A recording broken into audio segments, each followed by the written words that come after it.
మనం మార్చలేని విషయాల గురించి ఆలోచించడం మాని మన గురించి ఆలోచిద్దాం. నేను సైతం అని మీరు వినే ఉంటారు కదా. మన వల్ల ఈ ప్రపంచంలో ఎవరో ఒకరికి లేదా ఏదో ఒక చోట ఒక మార్పు ఉంటుంది. అయితే అది మంచి మార్పుగా చేసుకోవడం మన బాధ్యత.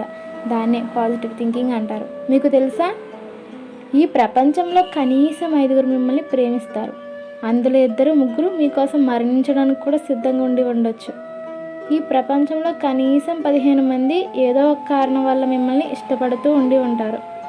ఈ ప్రపంచంలో కొంతమంది మిమ్మల్ని ద్వేషిస్తున్నారంటే దానికి కారణం వాళ్ళు మీ అంత ఆనందంగా బతకలేకపోతున్నాము అనుకోవడమే. ప్రతి రాత్రి ఎక్కడో ఒక చోట ఎవరో ఒకరు మీ గురించి తలుచుకుంటూ ఉంటారు. మీరు లేకపోతే ఎవరో ఒకరికి ఈ ప్రపంచంలో ప్రస్తుతం వారు ఉన్నంత ఆనందంగా ఉండే అదృష్టం ఉండేది కాదు. ఈ ప్రపంచంలో ఎక్కడో ఒక చోట ఒక వ్యక్తి మిమ్మల్ని ఇష్టపడుతూ ఉండి ఉండొచ్చు. ఆ వ్యక్తి పేరు కూడా మీకు తెలియకపోవచ్చు. నేను సైతం అన్న మాటలకి ఇంత అర్థం ఉంది. మన ప్రభావం ఈ ప్రపంచం మీద లేదని ఎవరన్నారు? మనం న్యూట్రన్లు, మదర్ తెరీసాలు కాకపోవచ్చు, కానీ సామాన్యులం కూడా కాదు.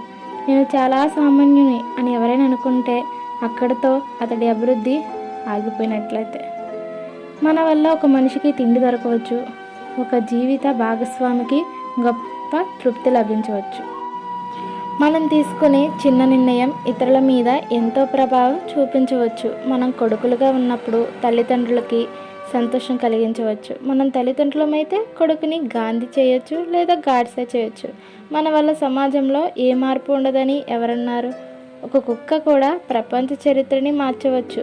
దాదాపు 200 ఏళ్ల క్రితం క్రీకీ అనే కుక్కకి వెన్నెముక మీద వ్రణం లేచి రోజు రోజుకి కృషించిపోసాగింది. దాని యజమాని అన్ని హాస్పిటల్ తిరిగాడు. ఆ రోజుల్లో వెటర్నరీ సైన్స్ అంతగా అభివృద్ధి చెందలేదు. చివరికి ఒక చిన్నపిల్లల డాక్టరు కుక్కకి ఆపరేషన్ చేయడానికి ఒప్పుకున్నాడు.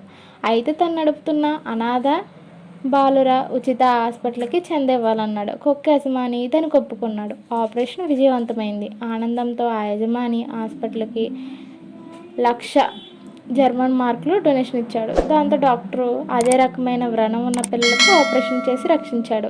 అలా హాస్పిటల్లో శస్త్రచికిత్స కాబడిన మొట్టమొదటి కుర్రవాడు తరువాత అమెరికా వలస వచ్చి స్థిరపడ్డాడు.